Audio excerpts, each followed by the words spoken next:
कदमदार trade में आप सभी का स्वागत है। मैं हूं वीरेंद्र कुमार और आप सब अगर इस कार्यक्रम में इस वक्त फ्रेश व्यू से जुड़ रहे हैं तो आप सभी को एक बार फिर से दीपावली के इस हफ्ते की शुभकामनाएं। और इंडिसेस आज जो है वो एक बार फिर से छोटी सी रेंज मेंटेन करते हुए एक्सपायरी डे फॉर निफ्टी आप देख लीजिए सुबह का हाई और लो छोटे से दायरे में सिमट कर रहता हुआ। हमारे साथ चार मेहमान इस वक्त स्क्रीन पे मौजूद हैं आपके साथ अपना व्यू शेयर करने के लिए। अमित सेठ, मानस जायसवाल और साथ ही साथ फ्रेश पर्सपेक्टिव लेके हमारे साथ श्रीकांत चौहान और विकास सालुके। रंग सारे हैं, गुलाबी भी है, पीला भी है, मेरा न्यूट्रल मान के चलिए। और यहाँ पर हो गया एक मेरे ख्याल से ग्रे कलर हो गया अमित जी का। श्रीकांत, गुड मॉर्निंग, आपका व्यू और आपके दो trades.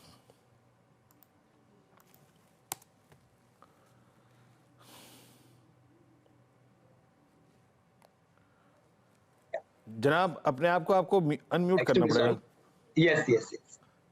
Good morning Virendra, good morning everyone. I think देखिए निफ्टी जो है वो तो एक रेंज के अंदर ट्रेड कर रहा है, लेकिन अगर आप ओवरऑल इस पर्टिकुलर मार्केट के अगर मोमेंटम को देखें तो यही लग रहा है कि शायद मार्केट में कंसोलिडेशन के बाद वापस एक रिकवरी देखने मिलेगी और एक बार हम शायद अभी 100 डेज सिंपल मूविंग एवरेज को क्रॉस करते हुए 50 डेज सिंपल मूविंग एवरेज की तरफ बढ़ते हुए देखेंगे निफ्टी को, क्योंकि बैंक निफ्टी जो है वो लगातार 43,600 500 के ऊपर सस्टेन होती जा रही है और 43,900 के ऊपर हमें लगता है कि वहां पे अच्छा खासा ब्रेकआउट भी बन सकता है। तो ओवरऑल हमें लगता है कि बैंक स्टॉक से पुश मिल सकता है, बाकी भी स्टॉक्स में मोमेंटम आ रहा है। तो ओवरऑल हमें लग रहा है कि निफ्टी एक बार 19,550 के लेवल्स तक आने वाले दिनों में एक बार आ सकता है। और अगर स्टॉक स्पेसिफिक अगर बात करें तो मुझे लगता है कि इस मार्केट में जहां पे मार्केट में थोड़ी सी वीकनेस दिख रही है, हमें लगता है कुछ कॉन्ट्रा व्यू के साथ हमें लॉन्ग पोजीशंस बनानी चाहिए। इंडस टावर यहाँ पे हमें लगता है कि कुछ लॉन्ग की पोजीशंस बनाए। ये स्टॉक 183 184 के करीब काफी अच्छी तरीके से स्टेबलाइज होते जा रहा है और अगर इसमें मोमेंटम बनेगा तो मुझे लगता है कि ये स्टॉक वापस से एक बार 200 से लेकर 205 के लेवल्स दिखा सकता है। तो करंट लेवल से इंडस टावर को लॉन्ग करें। स्टॉप लॉस यहाँ पे रखना है हमें एट 182, तो 182 के स्टॉप लॉस के साथ इंडस टावर को लॉन्ग करें। और साथ ही साथ मुझे लगता है कि जिसमें रेटिंग चेंज हुआ है, जिसमें अपग्रेड्स आए हैं और जिसका टेक्निकल फॉर्मेशन भी काफी अच्छा हुआ है, पीडीलाइट, इसे हमें लगता है कि लॉन्ग की पोजीशंस में कन्वर्ट कर लेना चाहिए। कई दिनों तक इसमें काफी बड़ा सेल ऑफ हमने देखा था, बड़ी बिकवाली देखी थी, अभी हमें लगता है कि इसमें उलटफेर हो सकता है। तो करंट लेवल से पीडीलाइट को लॉन्ग करें। ये स्टॉक हमें लगता है कि 2550 से लेकर 2600 के लेवल्स कम से कम दिखा सकता है। करंट लेवल से अगर मैं लॉन्ग करता हूं तो यहाँ पे जो हमारा स्टॉप लॉस होना चाहिए वो तकरीबन 2440 का स्टॉप लॉस होना चाहिए। तो 30 रुपए के स्टॉप लॉस के साथ पीडीलाइट को भी लॉन्ग करके चले। ओके, तो डेट्स आपके यहाँ हो गए और एक व्यू और लेते हैं। विकास, संक्षेप में आपके दो कॉल्स।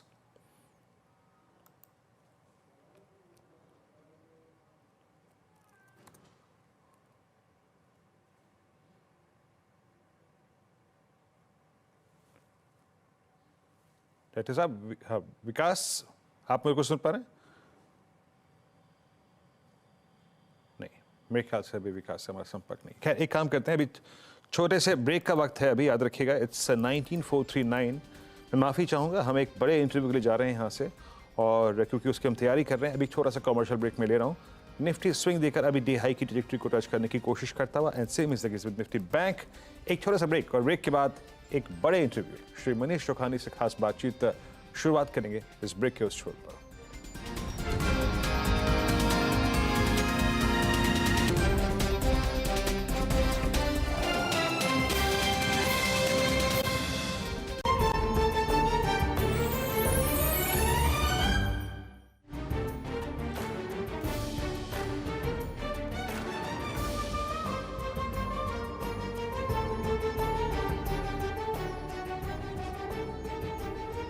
ये दिवाली समृद्धि वाली, और अगर समृद्धि की बात हो तो वेल्थ क्रिएशन एक बहुत बड़ा हिस्सा। वेल्थ क्रिएशन की बड़ी थीम समझाने के लिए दिवाली के खास मौके पर इनाम होल्डिंग्स के डायरेक्टर मनीष चौखानी जुड़े हैं। मनीष जी के पास शेयर बाजार में कई दशकों का अनुभव है। ये देश के सबसे सम्मानित फाइनेंशियल एक्सपर्ट्स और निवेशकों में से एक हैं। मनीष जी अभी इनाम होल्डिंग्स के डायरेक्टर और कई लिस्टेड कंपनियों में इंडिपेंडेंट डायरेक्टर हैं। 2006 से 2011 तक ये इनाम सिक्योरिटीज़ के सीईओ रहे हैं। 2014 से 2016 तक टीपीजी ग्रोथ के चेयरमैन रहे हैं। मनीष जी ने सेबी की कई कमेटियों में सलाहकार की भी भूमिका निभाई है और दुनिया के कई दिग्गज बिजनेस स्कूलों में विजिटिंग फैकल्टी भी हैं। और जो इनका लास्ट इंटरव्यू मैंने किया था वो आपको याद ही होगा, वो मैंने फ्लेम यूनिवर्सिटी के उस शानदार कैंपस से किया था। तो वहाँ से लेके अब तक मनीष जी ने अपनी हेल्थ में भी काफ़ी काम किया। आप थोड़े से मुझे उस समय से पतले नजर आ रहे हैं Manish ji. Good morning, happy good Diwali. Morning, happy Diwali. That's the best news अगर आपको लग रहा है तो। नहीं नहीं, बिल्कुल लग रहा है। और वैसे कैसा फील कर रहे हैं इस दिवाली पर, क्योंकि आपका व्यू तो खैर काफ़ी पॉजिटिव था आप, और आपने तो एक सीधा एक सेंचुरी का व्यू लिया हुआ है, खैर मुझे पता है। लेकिन अगले 5-6 साल के लिए वेल्थ क्रिएशन इक्विटीज़ के थ्रू कैसे होगी? सो अनुज, जैसे हम फ्लेम में बात कर रहे थे कि इंडिया का एक दौर चल रहा है जब एक देश एकदम लीडरशिप की पोजीशन में आता है। जैसे पिछले दशक में राइज ऑफ यूनाइटेड स्टेट्स देखे, फिर पिछले 30-35 सालों में राइज ऑफ चाइना देखे, तो वो एक ऐसा दौर है जो प्राइम मिनिस्टर को अमृतकाल का जैसे उन्होंने नाम दिया है, वो जेन्युइनली ग्राउंड पे लगता है कि आप देशवासियों को देखें, अगर कोई भी क्षेत्र में, स्पोर्ट्स में हो या बिजनेस में हो, सब जगह ये अपराइजिंग ऑफ इंडिया देखने मिल रहा है। और जैसे आपने काफ़ी कंपनियों के भी जिक्र किया जहाँ पे मैं बोर्ड्स में हूँ, तो जो एंथुजियाज़म है कि देश में अब डिमांड है, कैपिटल एक्सपेंडिचर करनी चाहिए, और जो वातावरण बना है अलग अलग स्टेट्स में भी। जैसे अगर मैं आपको एक छोटा उदाहरण दूँ, अगर मैं कहूँ कि कोई एक्सपेंशन हो रहा है ओडिशा में, आप सोचेंगे ये तो ईस्ट में है, बैकवर्ड स्टेट है, पर जो काम वहाँ हो रहा है इज़ इनक्रेडिबल। पहले सुनने में आता था कि गुजरात हो या महाराष्ट्र हो या तमिलनाडु हो, वहाँ पे कॉन्सेंट्रेट हो रहे थे इन्वेस्टमेंट। अब यूपी का तो खैर story is very well known. Uttarakhand में मैं था रिसेंटली, वहाँ पे काफ़ी प्रोग्रेस हो रहा है। ओडिशा में हम लोग ने कोई कैपिटल प्लान्स क्लियर किए हैं कंपनियों में। तो this is actually getting wide spread, और ये दौर चलेगा, काफ़ी सालों तक चलेगा ये दौर चलेगा। मुझे इससे ना वो एक चीज़ याद आती है, एक जब बीच में एक बेरिश फेज आया था तो मैंने एक पढ़ा था कि बुल्स ने बेयर से कहा था कि कुछ वक्त की खामोशी है, फिर शोर आएगा। तुम्हारा सिर्फ वक्त चल रहा है, हमारा दौर आएगा। क्या बात आपने ऐसे बोला ना कि अभी इंडिया का दौर चल रहा है, तो ये इंडिया का दौर, थैंक यू। तो इंडिया का दौर जो चल रहा है उसके प्रिंसिपल रीज़न तो आपने खैर बताए, लेकिन यहाँ से ये क्या इक्विटी रिटर्न्स में तब्दील होगा उसी हिसाब से? वो सही, आई मीन आपका प्रश्न एकदम सही है कि जब इक्विटी में दो चीज़ रहते हैं कि अर्निंग्स क्या आ रही है, और दूसरा उस अर्निंग पे आप क्या पेमेंट दे रहे हैं मल्टीपल के दौर में। और वो मल्टीपल डिपेंड होता है आपके मूड पे, कि अगर आप एकदम डिप्रेशन में हो तो उसी अर्निंग को आप मल्टीपल नहीं देते हैं, और बहुत यूफोरिया में होते हैं तो आप एकदम विजनरी होकर 10-15 साल आगों का मल्टीपल दे देते हैं। और वो रोटेशन में जो चल रहा है इस बुल मार्केट में, जैसे आपने देखा पहले लार्ज कैप में लीडरशिप हुई, फिर पिछले साल में mid cap and small cap ने कैचअप की। अब ये धारणा सबकी है कि अगले साल वापस leadership will go back to large caps. और इसमें जो सेक्टर रोटेशन भी चल रहा है कि पिछले साल में रियल एस्टेट हो या कैपिटल गुड्स हो, कंज्यूमर डिस्क्रिशनरी जो गाड़ी वाले हैं या कंज्यूमर ड्यूरेबल के जो मेकर हैं, उनमें उछाल देखने लगा। अब हो सकता है ये वापस दूसरे सेक्टर की तरफ, जैसे banking last year has not really participated, वहाँ पे बुल विल गो। तो ये एक सीढ़ी चढ़ के ये बुल मार्केट ऐसे प्रोग्रेस करेगा। आपका भी ये व्यू है क्या कि अब यहाँ से लार्ज कैप्स का टाइम आ गया है एक बार के लिए? See, everything ultimately is in the price. और मेरे काफ़ी फ्रेंड हैं जो फॉरेनर्स हैं, और पिछले साल में ऑलमोस्ट 20-25 बिलियन उन्होंने बेचा। तो 2020-21 में उन्होंने 20-25 बिलियन डाले, फिर उसके अगले साल में 20-25 बिलियन निकाले, और उसके बाद वापस 20-25 डाले, और अब क्योंकि इंटरेस्ट रेट बढ़ रहे हैं तो वापस निकाल रहे हैं। एंड कॉमन सेंटेंस आता है कि इंडिया में वैल्यूएशन बहुत एक्सपेंसिव है। मैं बोला भैया हमारा लार्जेस्ट सेक्टर है, मैं आपको समझाता हूँ कि 30% करीब बैंकिंग सेक्टर है, और उसमें एक पूरा बुफे आपको प्रेजेंट करता हूँ कि 5 के मल्टीपल पे कनारा बैंक है, 6 के मल्टीपल पे बैंक ऑफ बड़ौदा है, 7 के मल्टीपल पे पंजाब नेशनल बैंक है, 8 के मल्टीपल पे SBI है, 11 पे एक्सिस बैंक है या इंडसइंड बैंक है, और 14-15 में आपको HDFC बैंक मिल जाए या ICICI बैंक मिल जाए। तो अगर इसको आप महंगा गिनेंगे तो आप रह जाएंगे पीछे। तो पूरा like I said buffet table है, and it depends how you want to play. Valuation wise I think large cap में सेफ्टी है, मिड कैप में काफ़ी उछाल आ गया है, और जो आगे के डिस्काउंटिंग है वो एग्जीक्यूशन रिस्क भी है। कुछ भी थोड़ा भी सेटबैक हुआ तो मार्जिन ऑफ सेफ्टी वहाँ कम लगता है। लार्ज कैप्स में definitely there is better margin of safety.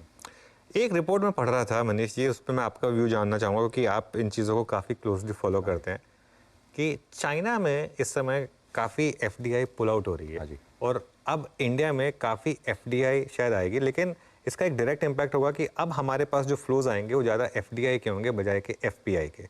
तो इसका एक तरीके से कंस्ट्रक्टिव व्यू भले ही हो, लेकिन इसका मार्केट पर क्या इम्पैक्ट होगा अगर ये थीसिस प्ले आउट हुआ तो? अनुज जी, एक्चुअली जो तीनों फ्लो है, FDI, FPI in equity and in debt, तीनों को अगर आप प्रोजेक्ट करें आगे, and I am giving a very balanced and reasonable thought to it.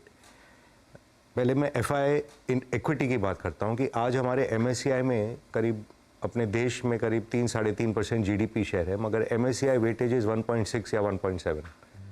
उसमें चाइना और कोरिया दोनों को इट्स इमिनेंट कि वो निकले उससे, और इंडिया की वेटेज बढ़ेगी। तो इस टाइम अगर अगले साल हम मिलें, इट इज़ वेरी लाइकली कि इंडिया का वेटेज ही दुगना हो गया होगा MSCI इंडेक्स पे। एंड FII जो कि निकले हैं इस साल, जब इंटरेस्ट रेट बढ़े, वो पैसा वापस घूम के 20-25 बिलियन आएगा, उससे ज़्यादा ही आएगा, उससे कम नहीं आएगा। फिर जो बॉन्ड इंडेक्स में अब तक तो खाली JP मॉर्गन इंडेक्स में आए हैं, ब्लूमबर्ग इंडेक्स, बार्कलेज इंडेक्स, सब में आएंगे। तो डेट फ्लो भी जो 30-40 बिलियन आने के आसार हैं। और FDI में अगर यही एक बड़ा देश बचा है जहाँ पे कि ग्रोथ है, अगर हमारे इंडस्ट्रियलिस्ट इन्वेस्ट कर रहे हैं तो फॉरेनर को भी दिख रहा है कि यहाँ पे बहुत डिमांड है, consumerism is growing, infrastructure is growing, infrastructure में भी भयंकर पैसा यहाँ आएगा। तो अगर ये तीनों चीज़ आप जोड़ें अगले साल post election, I am not saying pre election, एक बार मैदान क्लियर लगे सबको, 100 बिलियन तक बाहर से पैसा आना चालू होगा इंडिया में। और ये actually it's a multi year phenomena कि 100 बिलियन आए तो रुपया भी जो घटते रहता है हर साल, आई थिंक वो फेज़ भी अपने पीछे छोड़ के ये मार्केट में बहुत मोमेंटम आएगी। तो खाली इलेक्शन का जो अनसर्टेनिटी है लोगों को, कि stock market has of course taken for granted कि there will be continuity, policy continuity, चाहे जो भी आए। I think that is there back of the mind. और डॉलर रुपये खैर आपका काफ़ी स्ट्रॉन्ग व्यू रहा ही है। So that I am very hopeful कि अपने लाइफ टाइम में I will see rupee going back to जो मेरे स्टूडेंट डेज में था, कि 20 में डॉलर होता था, या why should it be 80-85, and UK pound तो खत्म हो गया हमारा, कुछ खत्म नहीं होता है। Largest exporter in the world till China took over was Germany with the strongest currency. When you have quality, आप मर्सिडीज को नहीं कहते हो कि मुझे सस्ते भाव में गाड़ी बेचो, चाइनीज कुछ भी कर ले उसकी गाड़ी आप सस्ते में लेते हो। तो अपने डिग्रेड करते रहते हैं और अपना मैक्सिमम एक्सपोर्ट जो है वो इंपोर्ट करके, जैसे तेल हम इंपोर्ट करते हैं, रिफाइन करके यहाँ से भेजते हैं, डायमंड बाहर से मंगा के रिफाइन करके भेजते हैं। टेक्सटाइल में अब जब FTA और सब साइन होंगे, उसमें भी we have a big advantage. किसी को पाकिस्तान से तो माल लेना नहीं है, टर्की से माल लेना नहीं है, बांग्लादेश है सर्टन बेनिफिट्स, उसमें टेक्सटाइल में बहुत उछाल आएगा। EMS जो अब इंडिया में बन रहा है, यहाँ से एक्सपोर्ट होगा। तो I don't think this rupee depreciation is the way to be competitive in exports. एक दिन मैं आपकी और लता मैम के साथ बैठ के एक शो करूंगा जिसमें मैं दोनों व्यूज लूंगा। जरूर, ठीक है ना? तो क्योंकि ये तो अपने आप में एक बड़ा टॉपिक बन जाएगा। 30 साल से आपने ट्राई कर लिया डेप्रिसिएट कर करके कुछ नहीं हुआ। सो एक बार 5 साल ये भी ट्राई करिए। चलिए ये भी ट्राई करिए। Let's go for productivity and quality instead of relying on cheaper prices. Okay Manish ji, एक चीज़ जो बहुत अच्छी हुई है मार्केट में, अब अच्छी हुई है या खराब हुई है आप बताइए, हमारी dependence in any way FI flows पे काफ़ी कम हो गई है। मतलब अगर इतने पिछले बार बेचा था FI तो 30-40 रुपये मार्केट में यहाँ ही अब्जॉर्ब हुआ है पूरा। लेकिन उसका एक काउंटर आर्ग्यूमेंट ये है कि क्या ये जो रिटेल का पैसा आ रहा है, ये एक तरीके से ठीक है, अभी तो आ रहा है पैसा, इस पैसे ने करेक्शन नहीं देखी है एक भी, या बेयर मार्केट नहीं देखी है एक भी, क्या ये टिक पाएगा उस करेक्शन में, बेयर मार्केट में? और जिस तरीके की F&O ट्रेडिंग पिकअप हुई है, जो आपने भी काफ़ी रिसर्च की है, उसमें क्या थोड़ा सा रिस्क लग रहा है? नहीं, ये सही बात है, बट अगेन इसको अगर आप कॉन्टेक्चुअलाइज करें कि आज $4 ट्रिलियन की इकोनॉमी है, I am just rounding off, और 25% सेविंग रेट है, तो $1 ट्रिलियन की सेविंग है इंडिया में। उसमें से आधा पैसा अब रियल एस्टेट में या सोने में लगता है, और 500 बिलियन फाइनेंशियल मार्केट में आता है, जिसमें bulk of it is in bank deposits हो या इंश्योरेंस हो, पेंशन हो। स्टॉक मार्केट में तो 20 बिलियन आ गया तो हम लोग सब उछल रहे हैं। 1 ट्रिलियन सेविंग का 20% यानी कि 2% आया आज पैसा, और वो भी जो आजकल यंगस्टर्स आ रहे हैं कि 2-2 मिलियन अकाउंट खोल रहे हैं, वो खाली चक रहे हैं इसको। एंड एक्चुअली जो वेल्थ क्रिएशन है इंडिया में, वो इक्विटी के थ्रू ही होगा। आप कोई डेट में डाल के तो अमीर नहीं बन सकते, और रियल एस्टेट में भी ultimately you have to buy real estate for consumption, not for speculation and for investment. So और and gold is in a way it's not a productive asset. तो एज देश फाइनेंशियलाइज होगा, ये पैसा का actually जो फ्लो है ये और बढ़ेगा। और आज भी जो लोग आए हैं मार्केट में, they are playing almost with 5% of their money, 10% of their money. बिल्कुल। इसलिए जो देखने में जो ज़्यादा डरावनी चीज़ मेरे लिए है, ऑप्शन ट्रेडिंग बहुत ज़्यादा बढ़ गई है इंडिया में। ये मैं आई वॉज क्वाइट स्टैगर्ड कि वाइल द एक्चुअल वैल्यू में be very low of options in aggregate term, but जो नोशनल आउटस्टैंडिंग वैल्यू है index future, I don't know आप अनुमान लगा पाएंगे क्या, अगर 4 ट्रिलियन से कम आज हमारा मार्केट कैप है, index option today is almost $5.5 trillion notional value. तो ये जो उछाल देखने में आ रहा है is actually retail HNI is keeping the market up and FII have been selling and in index futures और इन ऑप्शन लार्जली उनका शॉर्ट है और लोकल लोगों का एक्चुअली उसमें लॉन्ग है। इसमें तो भी ये थोड़ा है कि अगर कुछ भी अनएक्सपेक्टेड डेवलपमेंट हो और उसमें लोगों का नुकसान हो, जैसे सेबी ने भी रिपोर्ट भी पब्लिश की थी कि 90% लोग उसमें खोते हैं, but it's like in a free market you can not stop someone from thinking I am the lucky person. Exactly वो मेरी इनफैक्ट ये बारे में बात भी हो रही थी। अब अगर आपको बंजी जंपिंग करनी है तो करनी है, आप किसी को रोक थोड़ा ना सकते हैं कि भाई आप नहीं कर सकते। 400 टाइम्स का लेवरेज हो गया अब हमारी मार्केट में, जो किसी भी मार्केट में सबसे ज्यादा है। लेकिन इसमें एक चीज अच्छी हुई है कि सेबी ने जो एक चीज अच्छी की है कि मार्जिन काफी बढ़ा दिए हैं, तो उसकी वजह से शायद उतना इम्पैक्ट नहीं आता है। और जो ब्रोकरेजेस भी हैं दे आल्सो रियलाइज कि अगर मेरा क्लाइंट वाइप आउट हो जाए तो क्लाइंट भी वापस नहीं आएगा। तो look, this is what I call in a way it is capitalism, it is free market and for every loser there is a winner because it's not a zero sum game कि कोई ना कोई जीतेगा भी and वो पैसा फिर rotation में ही आता है। तो I think we should okay. अच्छा, मैं एक चीज़ नोटिस कर रहा था और इसमें आपने भी खैर काफ़ी रिसर्च की होगी कि अगर आप सेक्टोरल परफॉर्मेंस देखें तो अभी कुछ नए सेक्टर्स हैं जिन्होंने काफ़ी अच्छा, नए मतलब इन अ सेंस कि जिनको हम पहले इग्नोर करते थे। रियल एस्टेट फॉर एग्जांपल, जो मेरे ख्याल से सबसे लीडिंग सेक्टर रहा है पिछले कुछ सालों का, यहाँ पर अच्छी ग्रोथ आई है। ऑटोज़ में एक बड़ा स्ट्रॉन्ग कमबैक आया है कोविड के बाद। यहाँ से आगे बिग सेक्टोरल थीम्स आपके हिसाब से क्या होंगे? अगर आप ऐसे कॉमन सेंस में बैठ के सोचें कि जब प्रोग्रेस स्लो होता है वी लुक फॉर सेफ्टी, तो उस टाइम हम जाते हैं FMCG में, फार्मास्यूटिकल में, IT में कि एक्सपोर्टर में जाओ, अपने देश में कुछ नहीं हो रहा है। जब यहाँ तेजी का वातावरण होता है इकोनॉमी में, तो जो इंडस्ट्रियलिस्ट हैं वो बोलते हैं हम इन्वेस्टमेंट करेंगे, तो कैपिटल गुड्स में तेजी लगती है, उसमें L&T और सब सारे आ गए उसके अंदर। और जब घर बार को तेजी लगती है, स्पेशली पोस्ट कोविड सबको रियलाइज़ हुआ कि थोड़ा सा बड़ा घर चाहिए, एक एक्स्ट्रा रूम चाहिए, तो रियल एस्टेट में होम इम्प्रूवमेंट के जो भी प्रोडक्ट्स हैं उसमें आप वॉशिंग मशीन भी ले रहे हैं, फ्रिज भी ले रहे हैं, जो भी ले रहे हैं, फ़ोन ले रहे हैं, वो पूरा एक उसका एक कड़ी बन जाता है। तो this is India saying I am ready to invest in a company. मैं कैपिटल गुड्स लगा के फैक्ट्री लगा रहा हूँ और घर में मैं बड़ा घर ले रहा हूँ, कार ले रहा हूँ, कंज्यूमर ड्यूरेबल ले रहा हूँ। तो ये सिक्लिकल जो अपटर्न है इसमें जो डेल्टा आता है ये काफ़ी बड़ा आता है। The market is showing that and those multiples are actually very anticipating lot of growth, तो that is in the price. But जैसे मैंने कहा कि अगर I am using bank as a proxy कि अगर आप कैपिटल गुड्स भी करेंगे तो बैंक के पास लोन लेने जाएंगे, और अगर आप घर भी खरीदेंगे हाउसिंग लोन लेने जाएंगे, कंज्यूमर ड्यूरेबल लोन लेने जाएंगे, तो ये सारा का कल्मिनेशन अल्टीमेट बीटा बैंकिंग में है। और banking has never been in better shape. Banking का आज प्रॉब्लम यह है कि 30% इंडेक्स का वेट जब हो गया था तो सबके पोर्टफोलियो भरे हुए थे बैंकिंग से, और फॉरेनर ने जब देखा कि इंटरेस्ट रेट बढ़े हैं, उनका फर्स्ट ट्रिगर होता है कि बैंकिंग से निकलो, क्योंकि you will start losing on your bond portfolio which is happening in the west. But यहाँ पे ऐसा नहीं है। तो जब ये पहला पैसा आएगा फॉरेन का, the biggest sector which will see inflows in my view will be banking. Okay, एक और चीज़ जो पिछले 12 महीने में हुई है कि प्रमोटर्स और प्राइवेट इक्विटी ने काफ़ी माल बेचा है। राइट। और प्राइवेट इक्विटी के बारे में तो खास तौर से कहते हैं कि सबसे स्मार्ट इन्वेस्टर, आप तो खुद एक प्राइवेट इक्विटी में रहे हैं। राइट। तो वो क्या एक थोड़ी सी कंसर्न है या वो सिर्फ एक आपको लग रहा है कि नियर टर्म रोटेशनल है? सो जैसे जब मंदी का पीरियड रहता है, जैसे मैंने कहा कि when you are in little despair या फ्रस्ट्रेशन की कुछ नहीं हो रहा है, उस टाइम जो इन्वेस्ट करते हैं उसमें बहुत पैसा कमाई होता है। अगर आप देखें जब कोविड के डेप्थ में जिसने भी शेयर लिए, बिल्कुल, उसके सबके ऑलमोस्ट 10-10 गुना हो गए। आज जब आप शेयर ले रहे हैं तो हम लोग भी, जैसे वॉरेन बफेट की बहुत अच्छी सेइंग है इंग्लिश में, दैट यू पे a very high price for a चियरी consensus, यानी कि जब सबका मूड अच्छा है तो भाव भी वैसे होंगे। बिल्कुल। तो आपको वो क्षेत्र ढूंढना है जहाँ पे कि मूड ठीक नहीं है। जैसे आपने रियल एस्टेट की एग्जांपल दी, 2007 में जो भाव में डीएलएफ ने आईपीओ किया था वो 2023 में आके क्रॉस हुआ है, 16 साल निकल गए। तो क्या डेप्थ में 70 रुपये का शेयर था वो जब नीचे हुआ, आज वो ऑलमोस्ट 7 गुना हुआ वहाँ से।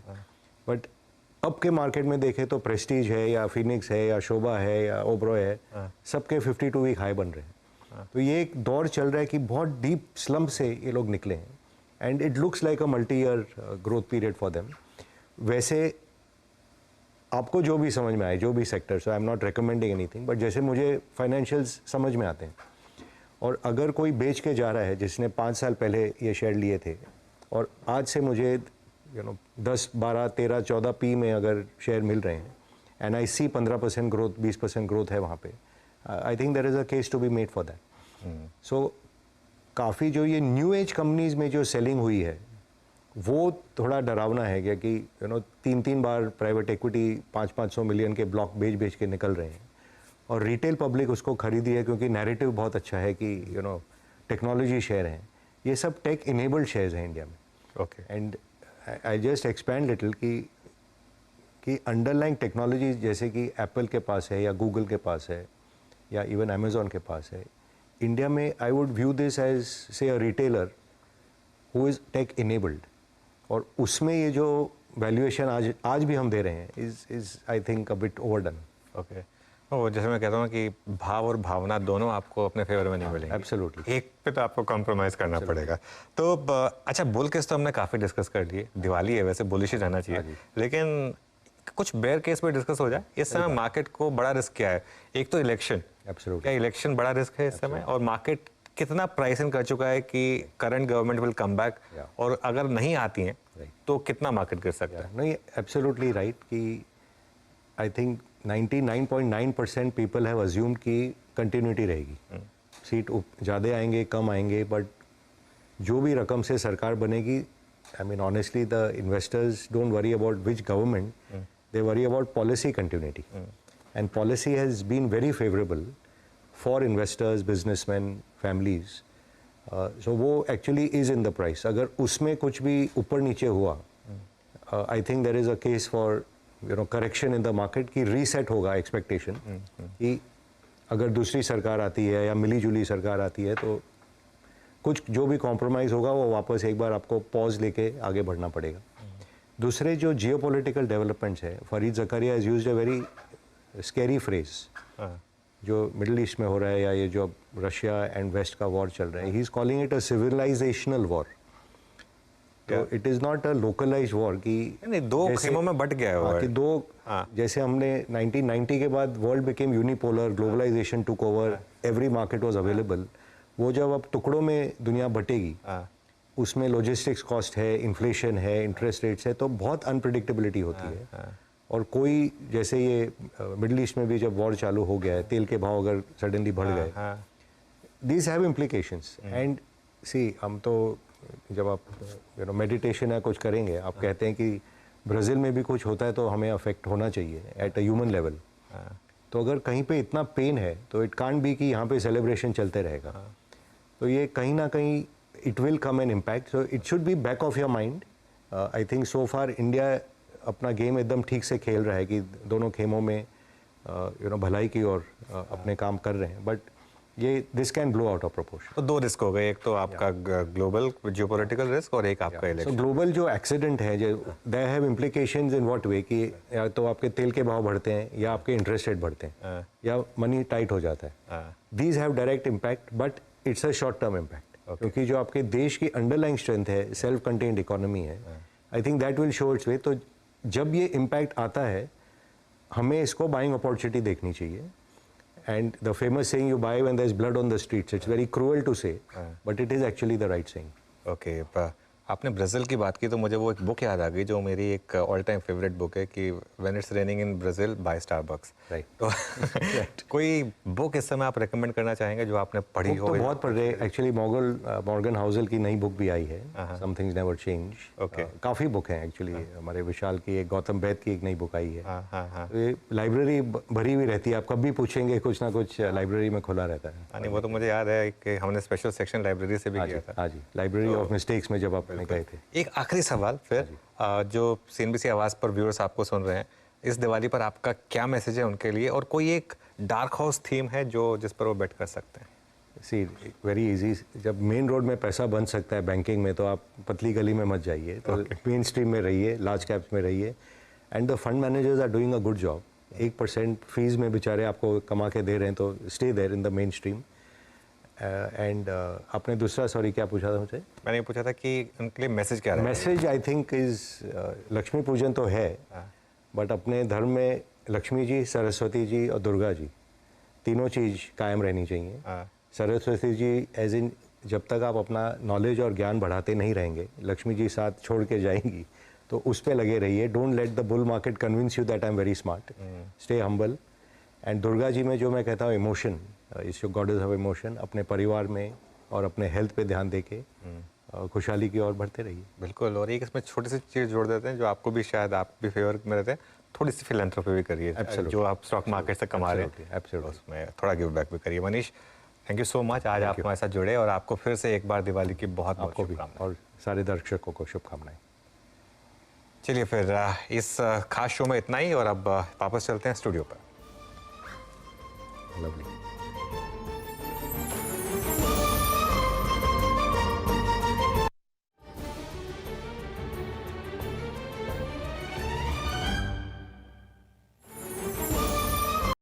बता दें कि मनी कंट्रोल पर दिए गए विचार एक्सपर्ट्स के अपने निजी विचार होते हैं। वेबसाइट या मैनेजमेंट इसके लिए उत्तरदायी नहीं है। यूजर्स को मनी कंट्रोल की सलाह है कि कोई भी निवेश निर्णय लेने से पहले सर्टिफाइड एक्सपर्ट की सलाह लें।